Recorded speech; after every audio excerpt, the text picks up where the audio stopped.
Merhaba dostlar, Venüs özel gökyüzü gündemine hoş geldiniz. Venüs 5 Temmuz 2025 tarihinde İkizler Burcu'na geçiyor ve Uranüs'te kavuşum halinde olacak geçiş yaptığında bu yaz Venüs'ün gökyüzündeki dansı oldukça dikkat çekici ve çok katmanlı bir anlam taşıyor. Bu arada çekodasınız efendim. Venüs'ün İkizler Burcu'na geçişi ilişkilerde esneklik, iletişim, zihinsel uyum ve merak duygusunu ön plana çıkarıyor. Bu geçiş romantik ilişkilerde zihinsel çekicilik arayışının artacağını gösteriyor. Uranüs'le kavuşumda olması ise bu geçişe ani değişim, özgürlük arayışı, kalıpları kırma ve sürpriz gelişmeler teması ekliyor. Bu dönemde aşk ve finans konularında beklenmedik başlangıçlar veya kopuşlar yaşanabilir. Özellikle alışılmış ilişki dinamikleriyle bağdaşmayan kişiler gündeme gelebilir. İlişkilerde bireysel alan ihtiyacı çok yüksek olacak. Plüton'dan gelen üçgen açı bu değişimin yüzeysel kalmayacağını, daha köklü bir dönüşüm fırsatı taşıdığını gösteriyor. Bu süreçte zihinsel ve ilişkisel kalıplarınızı derinden dönüştürme şansı bulabilirsiniz. Koç burcundaki Neptün ve Satürn'den gelen destek ise ilişkilerde hem hayal kurma hem de sorumluluk alma dengesini kurma şansı veriyor. Hayal ettiğiniz bağlantıları somutlaştırmak için çok uygun bir dönem olabilir. Bu güçlü destek zihinsel uyumun kalpten gelen bir vizyona birleşmesini sağlıyor. 17 Temmuz'da Venüs Mars'la kare açıda olacak. Bu kare açı ilişkilerde çekim ile çatışma arasında gidip gelen bir gerilim yaratabilir. Mars'ın Başak'taki konumu detaycı, eleştirel, bazen de fazla mükemmeliyetçidir. Venüs ise ikizlerde daha hafif, yüzeysel ve akışkandır. Bu ikilik ilişkilerde senin detaycılığın beni yoruyor veya sen çok yüzeysel kalıyorsun gibi temalar doğurabilir. Aynı zamanda bu kare finansal konularda da dikkatli olmayı gerektirir. Harcamalar ve yatırımlar konusunda acele kararlar almamaya özen gösterilmelidir. Bu süreçte ilişkilerde pasif agresif tepkiler veya eleştirilerin dozunun artması mümkündür. Karşı tarafın niyetini sorgulamak yerine iletişimi arttırmak daha yapıcı sonuçlar doğurur. 20 Temmuz itibariyle Venüs, Güney ay düğümü ve Kuzey ay düğümü ile bir tek kare açı kalıbını oluşturacak ve bu çok güçlü bir karmasal test.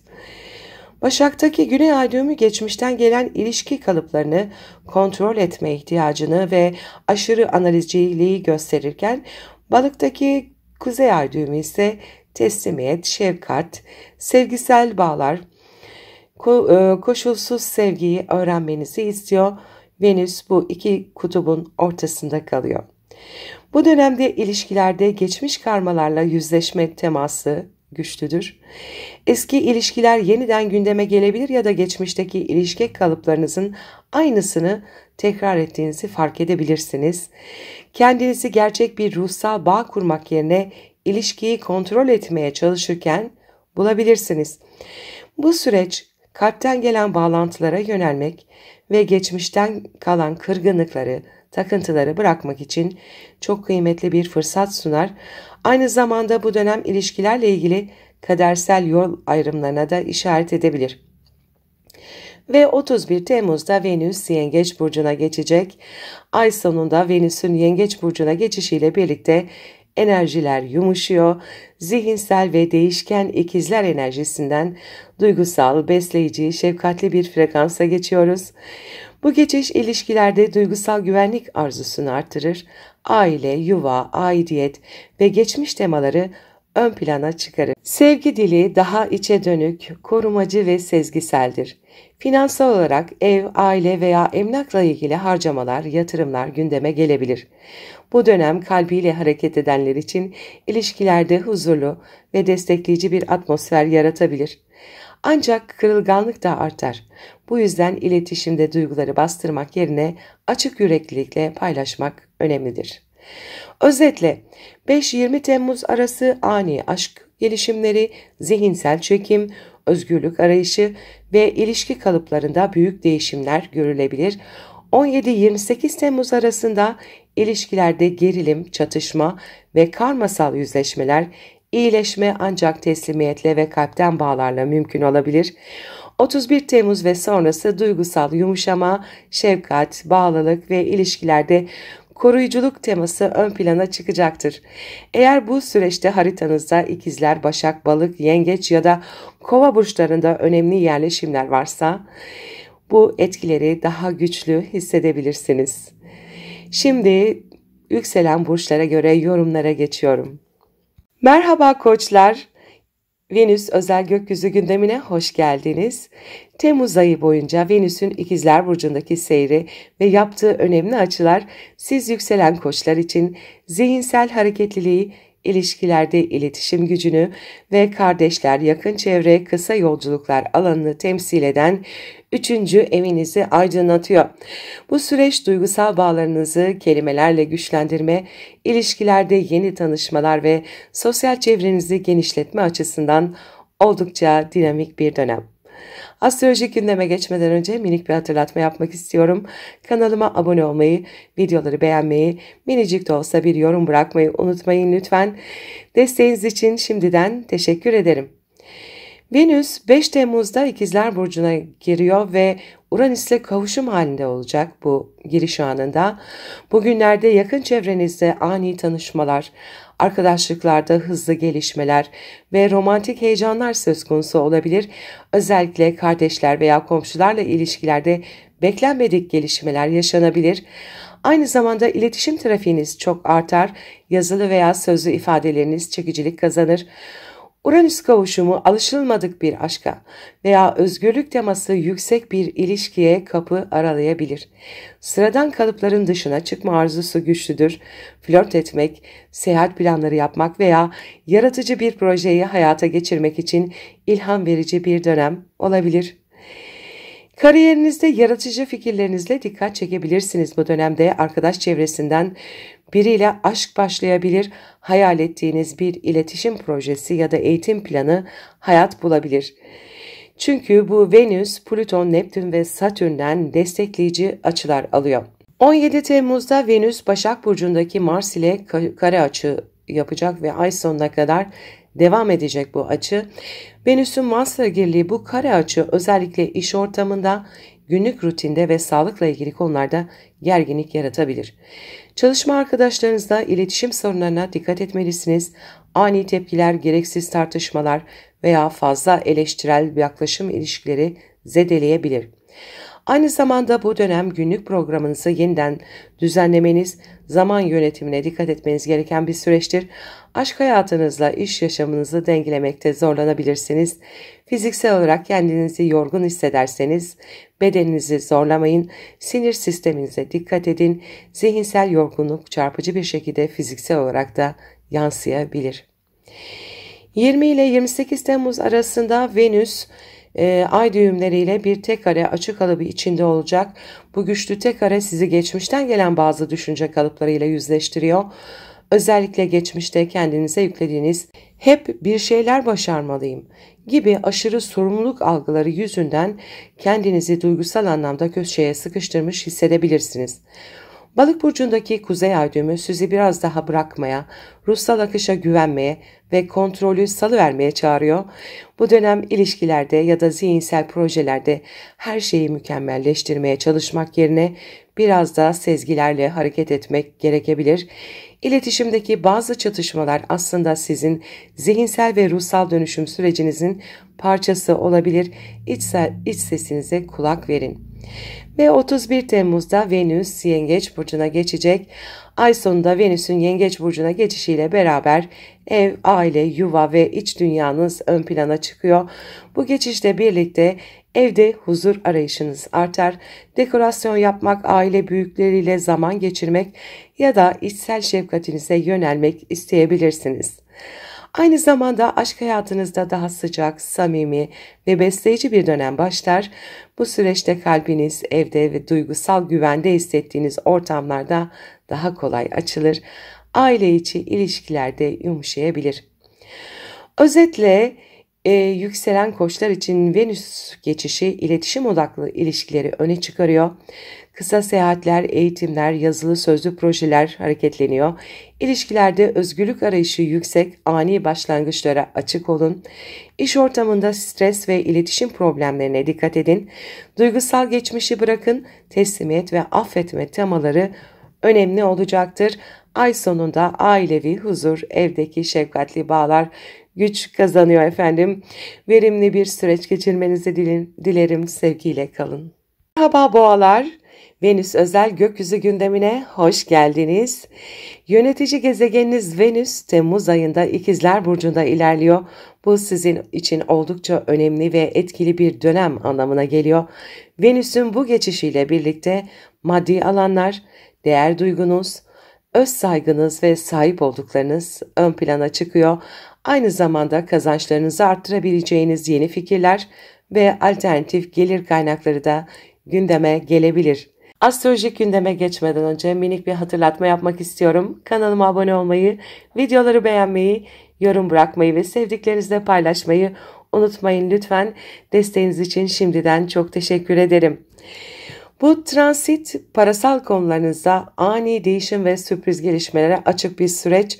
Uranüs'le kavuşumda olması beklenmedik kazançlar veya harcamalar söz konusu olabilir. Belki de daha önce düşünmediğiniz bir şekilde gelir elde etmeye başlayabilirsiniz.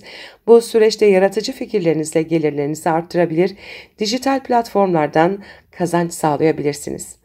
Aynı zamanda değer yargılarınızı değiştiren bir ilişki deneyimi yaşamanızda olası, sizi özgürleştiren, yeni bakış açıları kazandıran biriyle tanışabilirsiniz veya mevcut ilişkinizde maddi duygusal bağlılıklarınızı gözden geçirebilirsiniz. Venüs Kova burcundaki Plüton'dan, Koç burcundaki Neptün ve Satürn'den destek açıları alıyor. Kariyer alanında yaratıcı dönüşümler mümkün. Kazançlarınızı İdealiniz doğrultusunda yeniden yapılandırabilirsiniz. Gelecek vizyonunuzu sağlam temellere oturtmanız mümkün. 17 Temmuz'da Venüs Başak Burcu'ndaki Mars ile kare açı yapmaya başlıyor. Ay sonuna kadar da devam ediyor bu açı. Venüs'ün Mars'ta yaptığı bu zorlu açı özellikle aşk hayatınızda gerilimli duygular, kıskançlık, alınganlık ya da ego çatışmaları doğurabilir. Romantik ilişkilerde tartışmaların altında özgüven ihtiyacı ya da duygusal tatminsizlik olabilir. Aynı zamanda harcamalar konusunda da dikkatli olun. Gereksiz lüks tüketim, çocuklarla ilgili masraflar veya sanatsal alanlarda fazla harcama yapma eğilimi oluşabilir. Yaratıcılığınızı olumlu kanalize etmek isterseniz bu kareyi sanatsal projelerde kullanabilirsiniz. Ancak ilişki konularında eleştirel olmak yerine daha yapıcı ve şefkatli yaklaşmak daha faydalı olur. 20 ile 28 Temmuz arasında Venüs ay düğümleriyle bir tek kare açı kalıbı oluşturacak. Bu tek kare sizi özellikle aşk, çocuklar ve sosyal çevreler alanında önemli sınavlardan geçirebilir. Başak Burcu'ndaki Güney Ay düğümü geçmişten gelen ilişki kalıplarınızı, örneğin aşırı kontrolcü ya da mükemmeliyetçi tutumlarınızı size hatırlatabilir. Balık burcundaki Kuzey Ay düğümü ise sizi sosyal gruplar içinde empati, bağışlama, akışa güvenme temalarına çekiyor. Bu süreçte arkadaş çevrenizde, sosyal ilişkilerinizde ya da toplumsal hedeflerinizde kadersel yön değişimleri yaşayabilirsiniz. İlişkilerde geçmişe saplanmak yerine sezgisel bağlar ve ruhsal uyumun peşinden gitmek bu zorlu enerjiyi dönüştürmenin anahtarı olacaktır. Ve 31 Temmuz'da Venüs Yengeç Burcu'na geçiyor. Ay sonunda Venüs'ün Yengeç Burcu'na geçişiyle birlikte enerjiler yumuşuyor. Artık zihinsel alanlara, yakın çevre ilişkilerine, kardeşlerle bağlarınıza daha fazla odaklanacaksınız. Bu dönemde sevgi diliniz duygusal, koruyucu ve içten olur. Yazılı ve sözlü iletişim daha sevecen ve samimi hale gelir. Kısa seyahatler, kardeşlerle duygusal yakınlaşmalar, nostaljik konuşmalar artabilir. Bu geçiş aynı zamanda sosyal medya, reklam, eğitim ya da yazılı projelerden para kazanmak isteyenler için destekleyici etkiler sunar. Özetle Venüs'ün Temmuz ayındaki geçişleri maddi konularda ani fırsatlar ve değişimler getirebilir boğa burçlarına. Özgürleştirici ilişkiler veya zihinsel uyanışlar yaşanabilir. Aşk hayatında gerginlik ve çekim aynı anda yaşanabilir. Geçmiş ilişki kalıplarını bırakmak, sezgisel bağlara yönelmek önemli olacak. Ay sonunda zihinsel paylaşımlarda şefkat ve duygusallık artıyor olacak. Verimli bir süreç geçirmenizi dilerim. Sevgiyle kalın. Merhaba ikizler. Venüs özel gökyüzü gündemimize hoş geldiniz. Temmuz ayında Venüs burcunuzda ilerliyor olacak. Bu da demek oluyor ki ilişkiler, estetik, değer algınız ve kişisel imajınız açısından oldukça dikkat çeken bir dönemdesiniz. Hayat sahnesinde görünürlüğünüz artıyor, çekiciliğiniz yükseliyor, sosyal cazibeniz ve diplomatik becerileriniz sayesinde insanları etkileyebiliyorsunuz. Astrolojik gündeme geçmeden önce minik bir hatırlatma yapmak istiyorum. Kanalıma abone olmayı, videoları beğenmeyi, sevdiklerinizle paylaşmayı, minicik de olsa bir yorum bırakmayı unutmayın lütfen. Desteğiniz için şimdiden teşekkür ederim. 5 Temmuz'da Venüs İkizler Burcu'na geçiyor ve Uranüs'le kavuşum açısında olacak. Venüs'ün Uranüs'le kavuşumu burcunuzda gerçekleşiyor. Bu da sizi Temmuz ayının sürpriz gelişmelerine en açık burçlarından biri yapıyor. Gerek fiziksel görünümünüzde gerekse kişisel tavrınızda ani değişimler, yenilikçi tarzlar ya da sıra dışı kararlar gündeme gelebilir. İlişkilerde özgürlük ihtiyacınız artar, alışılmışın dışında biriyle tanışabilir, mevcut ilişkinizde daha bağımsız bir duruş sergilemek isteyebilirsiniz. Bu transit bireyselliğinizi koruyarak ilişki yürütmenin yollarını bulmanız açısından öğretici olabilir. Venüs'e Plüton'dan, Kova burcundaki Plüton'dan ve Koç burcundaki Neptün ve Satürn'den destekleyici açılar da geliyor. Hayat felsefenize, köklü dönüşümlere neden olabilir bu. Yurt dışı bağlantılı işler, eğitim, yayıncılık veya vizyon projelerinde ilerleme kaydedebilirsiniz. Kariyerinizde ilham veren ama sağlam temellere dayanan gelişmeler gündeme gelebilir. 17 Temmuz'da Venüs Başak Burcu'ndaki Mars'la kare açıda olacak. Ay sonuna kadar da devam ediyor bu açı. Bu zorlu açı özellikle aile içinde ya da yaşadığınız mekanda gerginliklere sebep olabilir. Yakın ilişkilerinizde özellikle kadın figürlerle sürtüşmeler yaşanabilir. Ailenizle olan bağlarınızı yeniden gözden geçirmeniz gerekebilir. Ev içinde estetik değişiklikler yapmak isteyebilirsiniz ama sabırsız ya da plansız girişimler hem maddi hem de duygusal anlamda sizi zorlayabilir. Bu süreçte ilişkilerde alınan kararlar daha çok geçmişteki yaralara veya kırgınlıklara dayanabilir. Ani tepkiler vermek yerine konuları sindirerek çözmeye çalışmak bu kare açının zorlayıcı enerjisini yumuşatabilir. 20 ile 28 Temmuz arasında Venüs ay düğümleriyle bir tek kare açı kalıbı oluşturacak. Bu dönemde oluşan tek kare sizin için güçlü bir kimlik krizi ya da yönsel dönüşüm anlamına gelebilir. Başak Burcu'ndaki Güney Ay düğümü geçmişten gelen ailevi rollerinizi, kökeninize ait inançları ve sizi sınırlayan duygusal kalıpları tetikleyebilir. Balık burcundaki Kuzey Ay düğümü ise sizi kariyer, toplum önündeki duruşunuz ve kişisel hedeflerinize odaklanmaya çağırıyor. Bu süreçte ben kimim, ne istiyorum, hangi değerleri temsil ediyorum gibi sorular zihninizi meşgul edebilir. Bu tek kare altında hem özel ilişkilerinizde hem de profesyonel hayatta sınavlar yaşanabilir.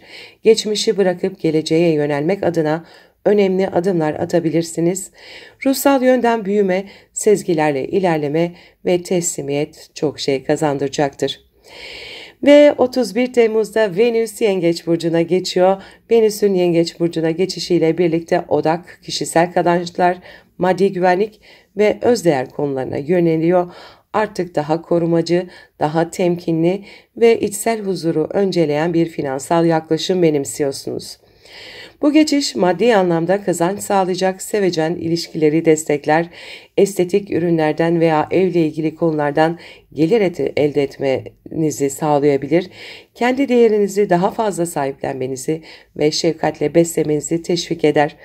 Aynı zamanda harcamalarınızda duygusal nedenlerle abartıya kaçma riski de olabilir. Özellikle kendimi ödüllendirmeliyim diyerek yapılan alışverişler kontrolsüzleşebilir. Özetle Venüs'ün İkizler Burcu geçişi sizler için aşk, estetik ve sosyal cazibe sizden yana olacak bu dönemde. Sürpriz tanışmalar, yeni ilişkiler veya radikal imaj değişimleri gündeme gelebilir. Aile ve evde stresli duygulara dikkat edin. Kariyer ve özel hayat arasında denge kurmak önemli olacak. Ay sonunda finansal konular öne çıkıyor. Öz saygınızı güçlendirme zamanı efendim. Verimli bir süreç geçirmenizi dilerim. Sevgiyle kalın. Merhaba yengeçler, Venüs özel gökyüzü gündemine hoş geldiniz.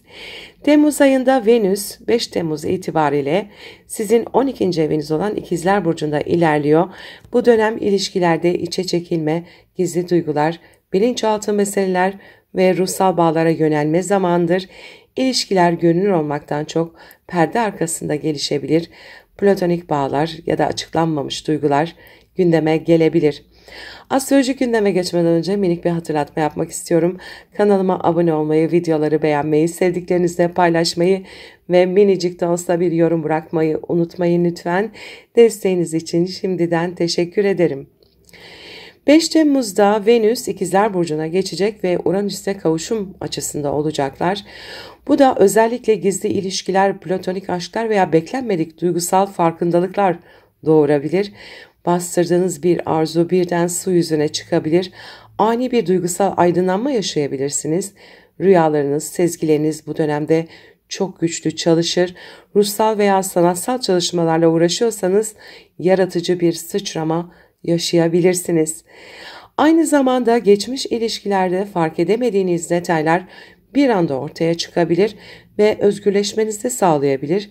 Bu kavuşum sizi bağımlılıklardan arındırmaya ve içsel özgürlüğü kazanmaya çağırıyor. Venüs'e Kova burcundaki Plüton'dan ve Koç burcundaki Neptün-Satürn kavuşumundan destek açılar var. Derin dönüşümler, ruhsal bağlar üzerinden gerçekleşebilir. Kariyer hayatınızda güçlü sezgilerle doğru adımlar atabilirsiniz. Kontrolü bırakmak size iyi gelebilir. 17 Temmuz'da Venüs Başak Burcu'ndaki Mars ile kare açıda olacak ve ay sonuna kadar bu açı etkileşimde olacak. Bu zorlu bir açı özellikle iletişimde dikkat gerektiriyor. Yakın çevreniz, kardeşler, komşular ya da kısa yolculuklar üzerinden gelen gerilimlere açık olabilirsiniz. Pasif agresif davranışlar, alınganlık veya gereksiz tartışmalar ön planda olabilir. Ayrıca kendi iç sesinizi bastırdığınızda bu bastırılmış enerji dışa öfke olarak yansıyabilir. Mars'ın etkisiyle sabırsız ya da fazla eleştirel bir tutum sergilemek ilişkilerde kırgınlık yaratabilir. Bu dönemi ruhsal bir içe dönüş süreci olarak değerlendirip dilinizi yumuşatmanız ve sezgilerinize güvenmeniz önem taşıyacaktır. 20-28 Temmuz arasında Venüs ay düğümleriyle bir tek kare açık oluşturacak. Bu kare formasyonu iletişim tarzınızı, düşünce kalıplarınızı ve inanç sistemlerinizi dönüştürme yönünde sizi zorlayabilir. Başak Burcu'ndaki Güney Ay düğümü detaylara boğulma, sürekli analiz etme ve eleştirme alışkanlıklarınızı göz önüne serebilir. Balık Burcu'ndaki Kuzey Ay düğümü ise sizi daha fazla teslimiyet, sezgi ve ruhsal güven temalarına yönlendiriyor. Bazen zihinsel çözüm üretmek yerine akışa bırakmanın gücünü deneyimlemeniz gerekebilir. Bu açı kalıbı sizi haklı olmak mı, huzurlu olmak mı sorusuyla yüzleştirebilir. İçsel barış, zihinsel kontrolü bırakmakla sağlanacaktır. Ve 31 Temmuz'da Venüs Yengeç Burcu'na geçiyor. Ayın sonunda Venüs'ün burcunuza geçişi parlamaya başlamanıza neden olacaktır. Bu dönem hem fiziksel çekiciliğinizin arttığı hem de ilişkilerde çok daha görünür olduğunuz bir zamandır. Artık gizli duygular geride kalıyor, ilişkiler sahneye çıkıyor, sevgi akışı artıyor. Bu geçiş estetik değişiklikler yapmak için harika, yeni ilişkiler başlatmak, var olanı tatlandırmak için ideal, kendi değerinizi sahiplenmek ve dişil enerjinizi güçlendirmek adına şanslı bir dönem. Aynı zamanda sevdiklerinize daha şefkatli, sevecen ve anaç bir tavırla yaklaşabilir, Duygusal bağları onarabilirseniz, yalnızsanız bu dönem romantik fırsatlar açısından çok da verimli olacaktır. Özetle Venüs'ün bu geçişi ayın başında duygularınızı bastırabilir, gizli bağlarla sınanabilirsiniz. İçsel özgürleşmeler ve ruhsal temizlik süreci yaşanacak. İletişim kazalarına ve içsel gerilimlere karşı dikkatli olun. Ruhsal yöneliminiz zihinsel karmaşadan çıkmanız için rehber olabilir. Ay sonunda ilişkilerde yeniden doğuyorsunuz, güzelleşiyor ve parlıyorsunuz efendim. Verimli bir süreç geçirmenizi dilerim. Sevgiyle kalın. Merhaba aslanlar, Venüs özel gökyüzü gündemine hoş geldiniz. Temmuz ayına girerken 5 Temmuz'da Venüs 11. evinizde, yani sosyal çevre, arkadaşlıklar, gruplar ve gelecek planları alanınızda ilerliyor. Bu dönem sosyal ilişkilerinizin, dostluk bağlarınızın ve gelecek hedeflerinizin önemli hale geldiği bir süreç. İnsanlardan hem duygusal hem de maddi anlamda destek görebilirsiniz. Astrolojik gündeme geçmeden önce minik bir hatırlatma yapmak istiyorum. Kanalıma abone olmayı, videoları beğenmeyi, sevdiklerinizle paylaşmayı ve minicik de olsa bir yorum bırakmayı unutmayın lütfen. Desteğiniz için şimdiden teşekkür ederim. 5 Temmuz'da Venüs İkizler Burcu'na giriyor ve Uranüs'te kavuşum açısında olacak bu anda. Bu kavuşum sürpriz arkadaşlıklar, ani sosyal değişimler veya sıra dışı ilişkiler getirebilir. Belki de daha önce hiç ilginizi çekmemiş bir sosyal ortamın parçası olabilirsiniz ya da bir arkadaşla duygusal bir bağ kurabilirsiniz. Geleceğe dair projelerinizde yaratıcı, hatta devrimsel fikirler ortaya çıkabilir. Bu yeni bağlantılar sizi sıra dışı işbirliklerine veya beklenmedik ilişki dinamiklerine taşıyor. Toplumsal imajınızı yenileyebilir, daha özgür ve bireysel bir tarzla ortaya çıkabilirsiniz. Venüs bu süreçte Kova burcundaki Plüton'dan ve Koç burcundaki Neptün-Satürn kavuşumundan destek açılar alacak. Uzun vadeli ilişkilerde güçlenme ve ciddi adımlar atılması mümkün olabilir. Ortak ideallerde birleşme ve birlikte büyüme potansiyeliniz artıyor. Ruhsal ya da entelektüel temelli bağlantılar kurabilirsiniz. 17 Temmuz'da Venüs Başak Burcu'ndaki Mars ile kare açıda olacak. Bu zorlayıcı açı para meselelerinde stres yaratabilir. Özellikle arkadaş çevresi ya da sosyal ortamlarda yapılan harcamalar sizi düşündüğünüzden fazla zorlayabilir. Bütçenizi korumanız gereken bir dönem. Aynı zamanda bir arkadaş ya da grup içindeki para ilişkileri sizi rahatsız edebilir. Para mı, dostluk mu gibi ikilemler gündeme gelebilir. Kimi zaman ise değer yargılarınızla uyuşmayan sosyal ilişkilerde sürtüşmeler yaşanabilir. Bu dönemde harcamalarda dengeyi korumak, kişisel değerlerinizi netleştirmek önemli olacaktır. 20-28 Temmuz arasında Venüs ay düğümleriyle bir tek kare açı kalıbı oluşturacak. Bu tek kare özellikle maddi konular ve ilişkiler arasında karmaşık bir denge kurmanıza neden olabilir. Başak Burcu'ndaki Güney ay düğümü fazla titiz, kontrolcü veya analizci bir bakış açısıyla hareket ettiğinizi gösterebilir. Para konusunda aşırı detaylara takılmak ilişkileri zora sokabilir. Balık burcundaki Kuzey ay düğümü ise sizi daha fazla akışa bırakmaya, güven temelli ilişkiler kurmaya ve paylaşmaya çağırıyor. Sadece maddi değil, manevi değerleri de önemseyen bağlar kurmak ruhsal olarak sizi doyuracaktır. İlişkilerde ben ne veriyorum, ne alıyorum sorgulamasıyla karşılaşabilirsiniz. Maddi manevi dengeyi kurmak bu tek karenin size sunduğu gelişim planıdır. 31 Temmuz'da Venüs Yengeç Burcu'na geçiyor. Ayın sonunda Venüs'ün 12. evinize geçişiyle birlikte duygusal süreçler içselleşiyor. Artık daha çok ruhsal bağlar, içsel huzur, sezgiler ve geri planda kalan duygular ön plana çıkıyor. Bu dönem gizli kalmış aşklar, içe dönük romantik temalar gündeme getirebilir. Sanatsal ya da yaratıcı çalışmalar açısından ilham verici bir süreç. Ruhsal iyileşme ve duygusal şifa için iç dünyanıza yönelmeniz gerekebilir. Aynı zamanda bu geçiş aşk hayatında bir şeyleri gizli yaşama eğilimi veya ilişkilerde fedakarlık temalarının artabileceğini gösteriyor. Duygularınızı açmadan önce iyi düşünün, kendinizi ihmal etmeyin. Özetle Venüs'ün bu geçişi yükselen aslanlar için sosyal çevrenizde ani değişiklikler, yeni tanışmalar ve sürpriz bağlantılar getirebilir. Gelecek hedeflerinizde büyük bir yaratıcılık ve değişim potansiyeli var. Arkadaşlarla maddi ilişkilerde dikkatli olun. Değer çatışmalarına açık bir dönem. İçsel huzura yönelmek, ruhsal derinliğe odaklanmak ay sonuna doğru ön plana çıkacaktır. Verimli bir süreç geçirmenizi dilerim. Sevgiyle kalın. Merhaba Başaklar, Venüs özel gökyüzü gündemine hoş geldiniz. Temmuz ayının büyük bölümünde Venüs sizin 10. evinizde, yani kariyer, toplum önü duruş, statü ve üst düzey hedeflerle ilgili alanınızda ilerliyor. Bu süreçte toplumsal imajınız, görünürlülüğünüz ve kariyerinizdeki ilişkiler ön planda olacak. Estetik, güzellik ya da sanatsal yaratıcılık içeren mesleklerdeyseniz parlamanız mümkün. Astrolojik gündeme geçmeden önce minik bir hatırlatma yapmak istiyorum. Kanalıma abone olmayı, videoları beğenmeyi, sevdiklerinizle paylaşmayı ve küçücük de olsa bir yorum bırakmayı unutmayın lütfen. Desteğiniz için şimdiden teşekkür ederim. Aynı zamanda Venüs'ün bu konumu otorite figürlerinden destek alabileceğiniz bir dönemi de simgeler. Kadın yöneticilerle ilişkiler, kamuoyu karşısında imajınız ve sosyal medyadaki görünürlüğünüz artabilir. 5 Temmuz'da Venüs İkizler Burcu'na girerken Uranüs'le de kavuşum açısında olacak. Kariyerinizle ilgili ani ve sürpriz gelişmeler sizi şaşırtabilir. Beklenmedik bir terfi, sektör değişimi, yeni bir iş teklifi ya da sıra dışı bir proje gündeme gelebilir.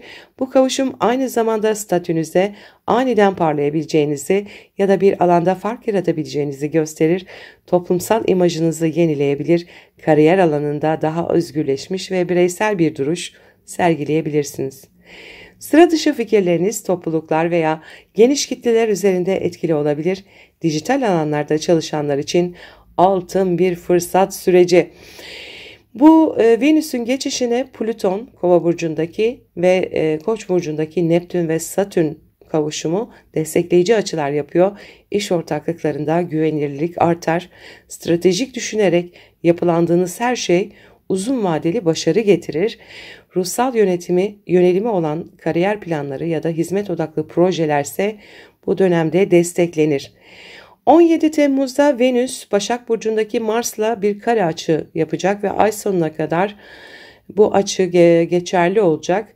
Bu kare açı sizi kişisel arzularınız ve kariyer hedefleriniz arasında bir gerilime sürükleyebilir. Bir yandan kendinizi ortaya koymak, daha fazla görünür olmak istiyor olabilirsiniz. Öte yandan toplumun ya da yöneticilerin sizden beklentileri sizi sınırlıyor olabilir. Ayrıca bu dönemde dış görünüşünüze ve davranışlarınıza yapılan eleştiriler sizi daha kolay öfkelendirebilir. Özellikle kariyerinizdeki kadın figürlerle yaşanacak sürtüşmelere karşı dikkatli olun. Sabırlı, stratejik ve kontrollü bir yaklaşım başarı getirecektir. 20 ile 28 Temmuz arasında Venüs ay düğümleriyle bir tek kare açı kalıbı oluşturacak. Bu tek kare ilişkilerde ve kariyerle ilgili kararlarda geçmiş alışkanlıklarınızla gelecekte olmanız gereken haliniz arasında bir çatışma yaratabilir. Başak'taki Güney ay düğümü sizi detaylara boğulmaya, mükemmeliyetçi tavırlara ve sürekli analiz yapmaya yöneltebilir. Ancak Balık burcundaki Kuzey ay düğümü sizi biraz daha bırakmaya, güvenmeye ve teslim olmaya çağırıyor. Her şeyi kontrol edemezsiniz. Bazı ilişkileri ya da kariyer adımlarını iç sesiniz yoluyla yönetmeniz gerekebilir. Bu açı kalıbı ilişki seçimleri, işbirlikleri ve kamu önündeki duruşunuzda dönüşüm yaratabilir. Ve 31 Temmuz'da Venüs Yengeç burcuna geçiyor. Ay sonunda Venüs'ün 11. evinize geçmesiyle sosyal ilişkiler, dostluklar, gelecek hedefleri ön plana çıkıyor. Artık içe dönük süreç bitiyor. Sosyal çevrede sevgi alışverişi artıyor. Destekleyici kadın figürler, gruplar içinde huzurlu hissetme, geleceğe dair romantik ve yaratıcı planlar yapma döneminde olacaksınız. Bu geçiş arkadaşlık ilişkilerini güçlendirir, sosyal etkinlikler ve grup faaliyetlerinde sizi parlatır, gelecek hedeflerinizde sizi duygu katan insanlarla yol almanıza olanak sağlar. Özetle Venüs'ün bu geçişi yükselen Başaklar için Kariyer hayatında ani ama fırsat dolu gelişmelere açık bir dönem olduğunu gösteriyor. Toplumsal imajınızı yenileyebilir, özgün fikirlerle ön plana çıkabilirsiniz. Ay ortasında ego ve ilişkiler arasında denge kurmanız önemli olacak. Eski düşünce kalıplarını bırakıp daha ruhsal, sezgisel bir yönelime geçin. Ay sonunda ise sosyal ilişkiler ve dostluklar size huzur ve destek getiriyor olacak. Verimli bir süreç geçirmenizi dilerim. Sevgiyle kalın. Merhaba teraziler, Venüs özel gökyüzü gündemine hoş geldiniz. Yönetici gezegeniniz Venüs, Temmuz ayının büyük bir bölümünde 9. evinizde yani yüksek öğrenim, akademik konular, yurt dışı bağlantılar, inanç sistemleri, yayıncılık ve hayat felsefesi alanında ilerliyor. Bu süreçte zihinsel ufkunuzu genişletecek, insanlarla tanışabilir, estetik ve güzellik temalarıyla ilgili yurt dışı bağlantılı fırsatlar elde edebilirsiniz. Eğer öğretmenlik, hukuk, medya, reklamcılık ya da seyahatle ilgili bir alanda çalışıyorsanız Venüs'ün bu transiti sizin için çok verimli de olabilir. Aynı zamanda romantik bir ilişki yabancı bir kişiyle ya da seyahat sırasında başlayabilir. Astrolojik gündeme geçmeden önce minik bir hatırlatma yapmak istiyorum. Kanalıma abone olmayı, videoları beğenmeyi, sevdiklerinizle paylaşmayı ve minicik de olsa bir yorum bırakmayı unutmayın lütfen. Desteğiniz için şimdiden teşekkür ederim. 5 Temmuz'da Venüs ikizlere geçtiğinde Uranüs'le kavuşum açısında olacak. Bu kavuşum düşünce yapınızda ani değişimlere, sürpriz farkındalıklara ve beklenmedik bir şekilde ortaya çıkan eğitim veya yurt dışı fırsatlarına işaret eder.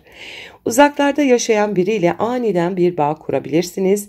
Bu aynı zamanda ilginç ve sıra dışı biriyle romantik bir temas anlamına da gelebilir. Bu dönemde inançlarınızı sorgulayabilir, sizi sarsan ama özgürleştiren fikirlerle karşılaşabilirsiniz. Hayatınıza yepyeni bir bakış açısı kazandıracak ilişkiler gelebilir. Venüs bu dönemde Kova burcundaki Plüton'dan ve Koç burcundaki Neptün ve Satürn kavuşumundan destek açıları alacak. Aşk ve yaratıcılık konularında ciddi ve kalıcı fırsatlar yakalayabilirsiniz. İkili ilişkilerde ruhsal bağlar kurulabilir. Ortak projelerde ideallere dayalı güçlü destekler alabilirsiniz. 17 Temmuz'da Venüs Başak Burcu'ndaki Mars'ta bir kare açı yapacak ve bu ay sonuna kadar da devam edecek bu açı. Bu kare açı bilinçaltınızda bastırdığınız öfke, kıskançlık, kaygı gibi duyguların tetiklenebileceğini gösteriyor. Özellikle romantik ilişkilerde eski konular, geçmişten gelen kırgınlıklar, kontrol edilemeyen arzular yüzeye çıkabilir. Ve Mars 12. evde olduğu için düşmanlıklar açık değil gizli olabilir. Bir ilişkinin arka planında dönen meseleler ya da kafanızı kurcalayan güvensizlik temaları sizi yorabilir. Meditasyon, yaratıcı çalışmalar ve içsel arınma bu dönemde çok yardımcı olacaktır. 20-28 Temmuz'da ise Venüs ay düğümleriyle tek kare açı kalıbı oluşturacak. Bu tek kare sizi geçmişte kalmış, artık size hizmet etmeyen düşünce kalıplarını bırakmaya davet ediyor. Başak Burcu'ndaki Güney Ay düğümü sizi detaylarda kaybolmaya, aşırı analiz etmeye ve eleştirel olmaya yöneltebilir. Ancak bu tutum ilişkilerde ve akademik ya da felsefi gelişiminizde sizi kısıtlıyor olabilir. Balık burcundaki Kuzey Ay düğümü ise daha sezgisel, esnek ve ruhsal bir yaklaşımla yönelmenizi öneriyor. Günlük hayatın içinde kaybolmak yerine büyük resmi görmeye çalışın. Ayrıca bu dönemde bir eğitimi bırakıp yeni bir alana yönelmek gibi kararlar da gündeme gelebilir. Ve 31 Temmuz'da Venüs Yengeç burcuna geçiyor. Ay sonunda Venüs 10. evinize geçiyor. Kariyer, toplum önünüzdeki imajınız ve başarı hedefleriniz ön plana çıkacak. Bu dönem üst düzey kadın figürlerden destek görebilirsiniz. Toplum karşısındaki duruşunuzda daha sevgi dolu, empatik bir imaj sergileyebilirsiniz. Sanat, moda, estetik ya da medya alanında çalışanlar için prestijli fırsatlar doğabilir. Romantik bir ilişki kariyer ortamında başlayabilir veya ilişkiler kariyer hedeflerinizi doğrudan etkileyebilir. İmaj tazeleme, sosyal medya projeleri ya da otorite figürleriyle iyi ilişkiler kurmak açısından bu geçiş son derece değerlidir. Özetle Venüs'ün bu geçişi yükselen teraziler için fikir dünyasını genişletecek, özgürleştirecek ilişkiler ve farkındalıklarla geliyor. Yurt dışı, eğitim ve hukuk temaları hayatınıza yön verebilir. Ay ortasında bilinçaltı duygular ve gizli çatışmalar ilişkilerde gerginlik yaratabilir. Tek kare sürecinde sezgilerinize güvenin, esnek düşünce yapısıyla ilerleyin. Ay sonunda ise kariyer sahnesine parlıyor. Görünürlüğünüzü arttırıyorsunuz efendim. Verimli bir süreç geçirmenizi dilerim. Sevgiyle kalın. Merhaba akrepler, Venüs özel gökyüzü gündemimize hoş geldiniz. Temmuz ayında Venüs sizin 8. evinizde ilerliyor olacak. Bu ev krizler, dönüşüm, başkalarının kaynakları, finansal ortaklıklar, miraslar, krediler, borçlar, derin bağlar, cinsellik ve psikolojik dönüşüm temalarını kapsar. Venüs'ün bu alandaki yolculuğu size hem ilişkilerde derinleşme hem de finansal kaynaklarda destek alma potansiyeli sunuyor. Bu süreçte maddi ve duygusal anlamda bir paylaşım teması ön planda olabilir, partnerinizin gelirlerinde iyileşme olabilir veya bir ortaklıktan kazanç elde edebilirsiniz. Aynı zamanda ilişkilerde güven, mahremiyet ve içsel bağlılık konuları daha görünür hale gelir. Astrolojik gündeme geçmeden önce minik bir hatırlatma yapmak istiyorum. Kanalıma abone olmayı, videoları beğenmeyi, sevdiklerinizle paylaşmayı ve minicik de olsa bir yorum bırakmayı unutmayın lütfen. Desteğiniz için şimdiden teşekkür ederim. 5 Temmuz'da Venüs İkizler Burcu'na geçiyor ve geçtiği anda da Uranüs'te kavuşum açısında olacak. Bu kavuşum ani bir duygusal yakınlaşma veya maddi sürpriz yaşayabileceğinizi gösteriyor. Beklenmedik bir ödeme, miras, prim, sigorta parası gündeme gelebilir. Aynı zamanda cinsel anlamda sıra dışı çekimler, ruhsal bağlantılar veya ilişkinin yönünü değiştiren farkındalıklar yaşayabilirsiniz. Bu dönemde ilişkilerinizde özgürlük ihtiyacı artar, bağımlılık içeren bağlar kırılabilir, sizi kısıtlayan ortaklıklardan özgürleşme ihtiyacı doğabilir. Bu değişim size daha otantik bir bağ kurma zemini hazırlayacaktır. Venüs, Kova burcundaki Plüto'dan, Koç burcundaki Neptün ve Satürn'den destekleyici açılar alacak bu dönemde. Ailevi konularda dönüşüm sürecine girerken günlük hayatınıza ruhsal ve duygusal dengeyi oturtma fırsatları yakalayabilirsiniz. Özellikle ev, aile, gayrimenkul konularında maddi destekler olabilir. Sağlık ve çalışma alanında da ilham verici gelişmeler yaşayabilirsiniz. 17 Temmuz'da Venüs Başak Burcu'ndaki Mars'la kare açıda olacak ve bu açı ay sonuna kadar devam edecek. Sosyal çevrenizde ya da arkadaş gruplarıyla olan ilişkilerde gerginlik yaratabilir bu kare açı. Ortak projelerde güç savaşları, kıskançlıklar ya da farklı hedeflere çekilme hali hissedebilirsiniz. Özellikle hem duygusal hem maddi paylaşım içeren ortamlarda rekabet artabilir. Bu etki bir arkadaşlığın aşka dönüşmesi ya da tam tersi şekilde bitişine de işaret edebilir. Gelecek planlarınızda romantik ya da maddi ilişkileriniz arasında bir gerilim de doğabilir. 20-28 Temmuz arasında Venüs ay düğümleriyle bir tek kare açı kalıbı oluşturacak. Bu tek kare açı kalıbı sizi artık tükenmiş sosyal çevrelerden, statikocu dostluklardan uzaklaştırmaya çalışıyor. Geçmişte güvenli hissettiren ancak sizi büyütmeyen gruplar ya da ilişki dinamiklerinden özgürleşmeniz gerekebilir. Balık burcundaki kuzey ay düğümü sizi daha yaratıcı, sezgisel ve ruhsal olarak besleyici ilişkilere çekmeye çalışıyor. Bu dönemde aşk, çocuklar, hobiler ya da yaratıcı projeler üzerinden yaşam enerjinizi arttıracak seçimler yapabilirsiniz. Eski düzenden özgürleşin, yeniye yer açın. 31 Temmuz'da Venüs Yengeç Burcu'na geçiyor. Ayın sonunda Venüs 9. evinize geçerek sizi çok daha iyimser, özgür ve geniş bir bakış açısına davet ediyor. Yurt dışı bağlantılar, eğitim, yayıncılık, hukuk veya inanç konularında destekleyici etkiler devreye giriyor. Aynı zamanda uzak mesafeli romantik ilişkilerde canlanmalar olabilir. Akademik ya da hukuki bir meselede kadın figürlerden destek görebilirsiniz. Hayat felsefeniz değişebilir. Sanatsal ya da spiritüel bir yolculuğa çıkabilirsiniz. Özetle Venüs'ün bu geçişi yükselen akrepler için maddi ve duygusal ortaklıklarınızda dönüşüm başlatıyor. Derin bağlar, krizlerin ardından gelen özgürleşme süreciyle yeniden tanımlanıyor. Ay ortasında sosyal çevrede rekabet ve gerilim gündeme gelebilir. Tek kare açısı etkisiyle eski kalıpları bırakıp daha sezgisel ilişkilere yönelebilirsiniz. Ay sonunda da eğitim, seyahat ve inançlar yoluyla duygusal doyum ve romantik bağlar artıyor olacaktır. Verimli bir süreç geçirmenizi dilerim. Sevgiyle kalın. Merhaba yaylar, Venüs özel gökyüzü gündemine hoş geldiniz. Temmuz ayında Venüs sizin 7. evinizde, yani ilişkiler, evlilik, ortaklıklar ve açık düşmanlıklar alanında ilerliyor. Bu geçiş romantik ya da ticari ilişkilerde yeni başlangıçlar, barışmalar veya derinleşmeler getirebilir. Sosyal çekiciliğinizin artacağı, insanlarla daha kolay bağ kurabileceğiniz bir dönemdesiniz. Bekarsanız yeni bir ilişki doğabilir. İlişkiniz varsa birlikte büyüme ve denge kurma zamanı olacaktır efendim.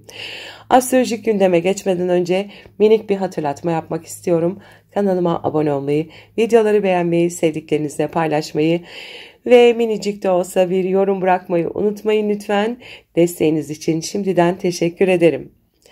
5 Temmuz'da Venüs İkizler Burcu'na girdiğinde Uranüs'le kavuşum açısında olacak.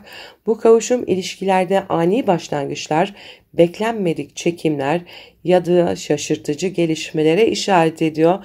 Hiç beklemediğiniz bir anda biriyle tanışabilirsiniz. Özellikle özgür ruhlu, entelektüel ve alışılmışın dışında kişiler ilginizi çekebilir. Mevcut ilişkinizde ise değişim rüzgarları esebilir. Eş ya da partner özgürlük isteğiyle farklı bir tutum sergileyebilir. İlişkilerde sıkışmışlık hissi varsa kopuş da olabilir.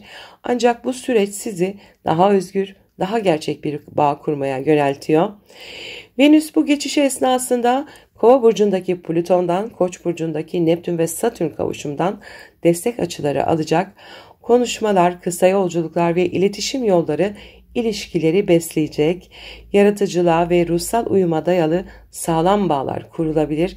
Aşk ve çocuklar konularında kalıcı adımlar atmak mümkün olacaktır. 17 Temmuz'da Venüs Başak Burcu'ndaki Mars ile kare açıda olacak. Bu açı ay sonuna kadar da devam edecek. Mars'ın 10. evinizdeki yerleşimi kariyer hedefleriniz ve toplum önündeki imajınızla ilgili mücadeleleri gündeme getirirken Venüs'le yaptığı kare bu mücadelenin özel ilişkilerinize yansımasına neden olabilir. İş özel hayat dengesini kurmak zor olabilir.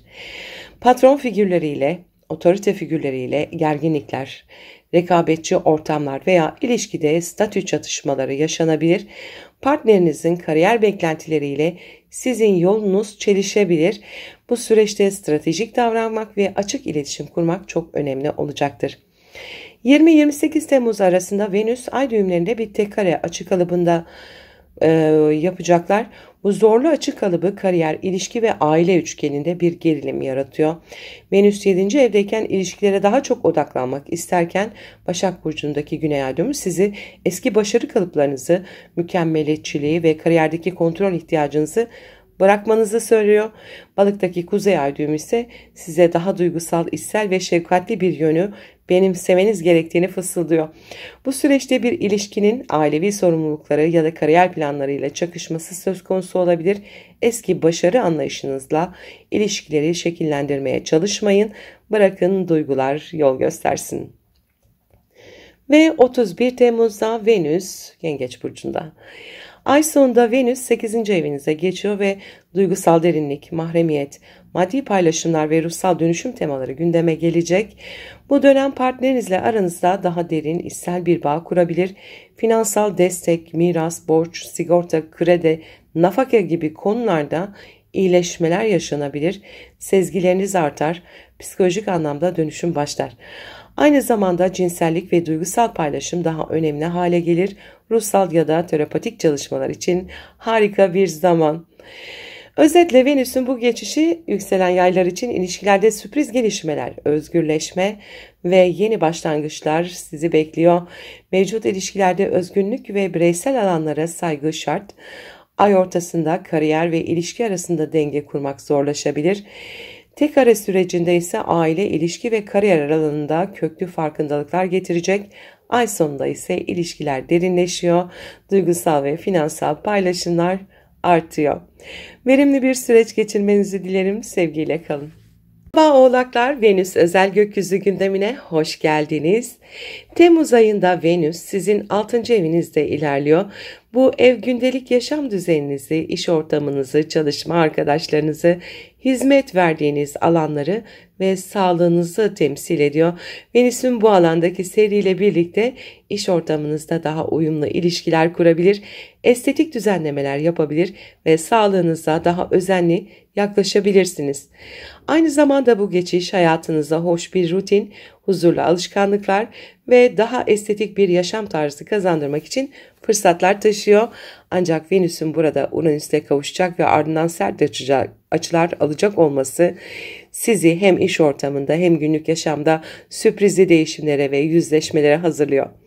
Astrolojik gündeme geçmeden önce minik bir hatırlatma yapmak istiyorum. Kanalıma abone olmayı, videoları beğenmeyi, sevdiklerinizle paylaşmayı ve minicik de olsa bir yorum bırakmayı unutmayın lütfen. Desteğiniz için şimdiden teşekkür ederim.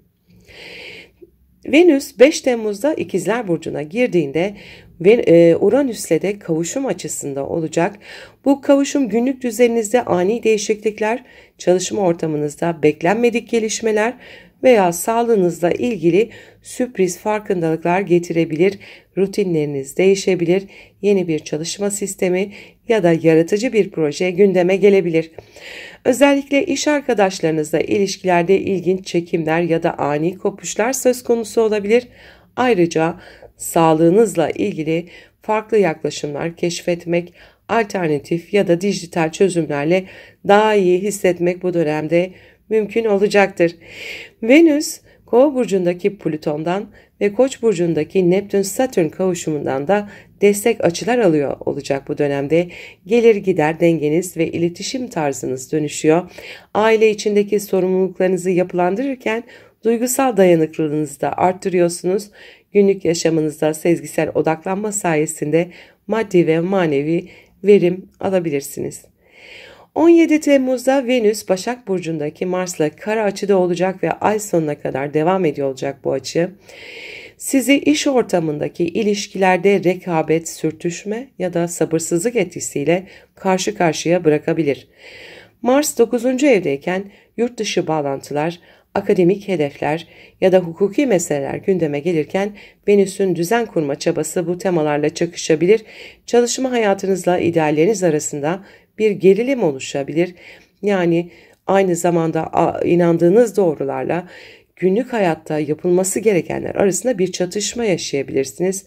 Bu süreçte öfkenizi yapıcı hedeflere kanalize etmeniz önemli olacaktır.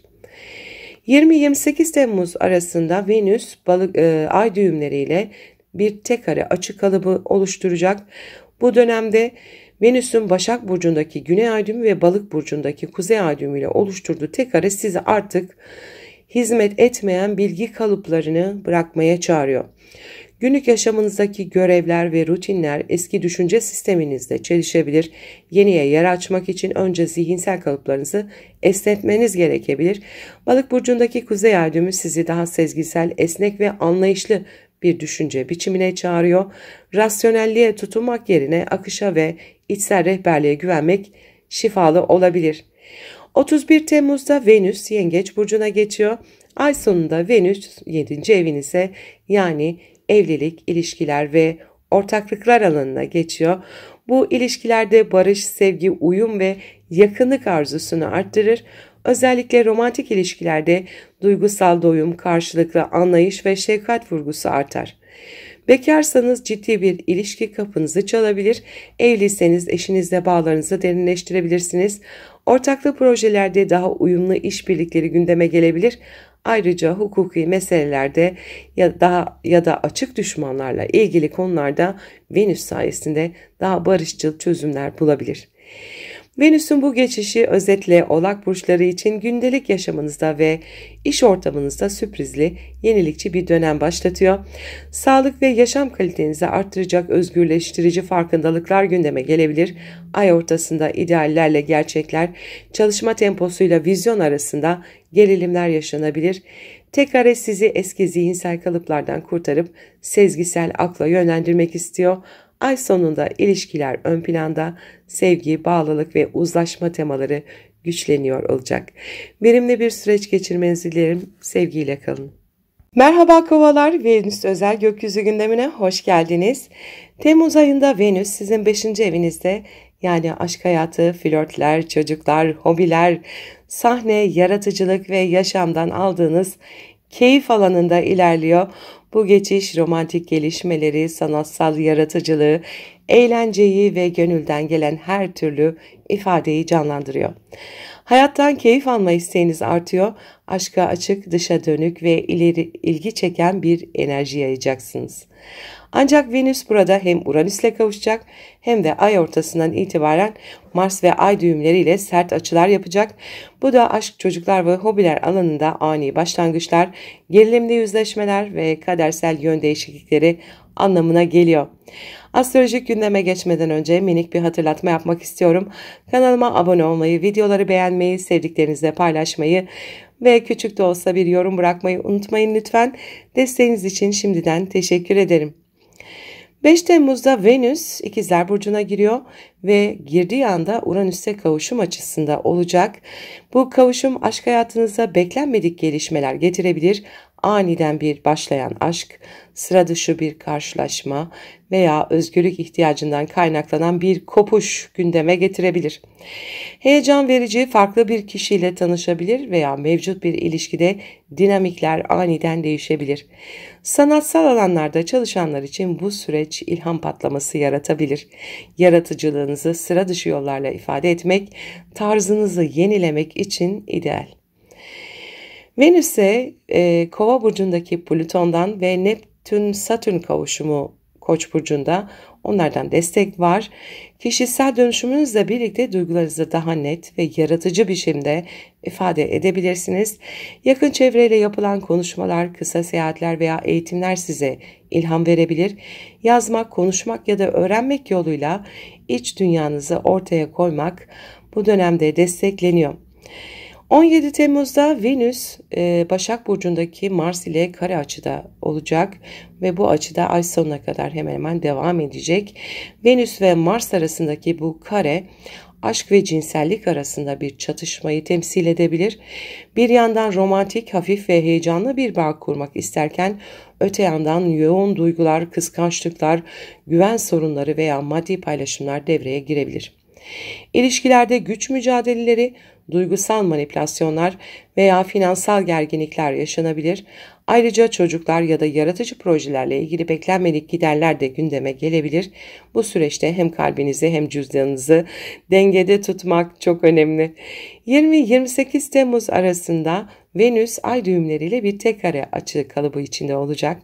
Venüs'ün ay düğümleriyle oluşturduğu bu tek kare sizi aşk, maddi kaynaklar ve özdeğer konularında kadersel bir dönemece getiriyor. Geçmişten gelen ilişki kalıpları, sahiplenme biçimleri veya özgüven sorunları artık geride bırakılmalı. Başak'taki Güney Ay düğümü size detaycılığı, fazla eleştiriyi ve kontrolü bırakmanızı söylerken, Balık'taki Kuzey Ay düğümü sizi daha şefkatli, akışta ve kabullenici bir sevgi anlayışına yöneltiyor. Bu dönemde aşk hayatında hayal kırıklıklarıyla büyümek, duygusal teslimiyetle şifalanmak mümkündür. Ve 31 Temmuz'da Venüs Yengeç Burcu'na geçiyor. Ay sonunda Venüs 6. evinizde ve gündelik yaşam, sağlık, iş ortamı temaları ön plana çıkıyor. Bu geçişle birlikte iş arkadaşlarınızla ilişkileriniz yumuşar, iş yerinde estetik uyum ve huzur artar, beslenme, egzersiz, cilt bakımı gibi konulara daha çok ilgi gösterebilirsiniz. Ayrıca romantik ilişki gündeminiz biraz daha sakinleşebilir ve günlük hayatın pratiklerine odaklanabilirsiniz. Sevgi, emek ve hizmet üzerinden ifade edilmeye başlanır. Özetle Venüs'ün bu geçişi yükselen kova burçları için aşk hayatında sürprizli başlangıçlar, duygusal uyanışlar ve özgürleşme isteğini öne çıkarıyor. Ay ortasında ilişkilerde tutku ve güç savaşları yaşanabilir, derin bağlar testten geçiyor olacak. Tek kare etkisiyle ilişkilerdeki alışkanlıkları bırakıp ruhsal uyuma yöneliyorsunuz. Ay sonunda ise iş ortamı, sağlık ve rutinlerde huzur ve uyum arayışı artıyor olacak. Verimli bir süreç geçirmenizi dilerim. Sevgiyle kalın. Merhaba balıklar, Venüs özel gökyüzü gündemine hoş geldiniz. Temmuz ayında Venüs sizin 4. evinizde, yani ev, yuva, aile, içsel güvenlik ve duygusal köklenme alanınızda ilerliyor. Bu geçiş ev içinde huzur arayışınızı arttırırken aile ilişkilerini yumuşatma, yaşam alanınızı güzelleştirme ve duygusal bağlarınızı iyileştirme fırsatları getiriyor. Ancak bu ay Venüs hem Uranüs ile kavuşumda hem de ay düğümleriyle tek kare ve Mars'la da kare açı yapıyor. Bu da duygusal alanınızda ani farkındalıklar, kökten değişimler, duygusal yüzleşmeler ve kadersel yön değişiklikleri anlamına geliyor. Sarsıcı ama dönüştürücü bir süreçten geçebilirsiniz. Astrolojik gündeme geçmeden önce minik bir hatırlatma yapmak istiyorum. Kanalıma abone olmayı, videoları beğenmeyi, sevdiklerinizle paylaşmayı ve minicik de olsa bir yorum bırakmayı unutmayın lütfen. Desteğiniz için şimdiden teşekkür ederim. 5 Temmuz'da Venüs İkizler Burcu'na geçiyor ve geçiş anında da Uranüs'le kavuşum açısında olacak. Bu kavuşum evinizle ilgili konularda ani gelişmeler getirebilir. Taşınma kararı, aile bireyleriyle beklenmedik bir konuşma, sürpriz bir misafir ya da evde yapılacak sıra dışı bir değişiklik gündeme gelebilir. Aynı zamanda içinizde daha önce bastırdığınız bazı duygular aniden yüzeye çıkabilir. Bu içsel özgürleşme ve duygusal uyanış anlamına gelir. Eskiyle bağları koparma ya da aile içinde daha bireysel bir tutum sergileme ihtiyacı artabilir. Venüs bu arada Plüton'dan ve Neptün-Satürn kavuşumundan destekleyici açılarda alacak. Psikolojik çözülmeler, derin duygusal farkındalıklar şifaya dönüşebilir. İç dünyanızda büyük bir dönüşüm ve ruhsal yenilenme yaşıyorsunuz. Kendinize daha bilinçli ve yapılandırılmış şekilde yaklaşabilir, sınırlarınızı çizebilirsiniz. 17 Temmuz'da Venüs Başak Burcu'ndaki Mars'la kare açıda olacak. Ay sonuna kadar da bu açı devam edecek. Venüs'ün Mars'la yaptığı bu kare ev, aile hayatıyla ilişkiler ve ortaklıklar arasında bir gerilim yaratabilir. Partnerinizle ev düzeni, aile meseleleri ya da taşınma gibi konular üzerinden çatışmalar yaşanabilir. Ayrıca ikili ilişkilerde sahiplenme, kıskançlık, baskı ya da güvensizlik temaları öne çıkabilir. Hem evde hem ilişkilerde dengeyi sağlamak bu dönemde zor olabilir. Sakinlik, karşılıklı anlayış ve sağlıklı sınırlar büyük önem taşıyor olacak. 20-28 Temmuz arasında Venüs ay düğümleriyle bir tek kare açı kalıbı oluşturacak. Venüs Güney ay düğümü ve Kuzey ay düğümüyle bir ilişki kuruyor. Bu da sizi ilişkiler, aile ve kişisel yönelimlerle ilgili kadersel bir seçim noktasına getiriyor olacak.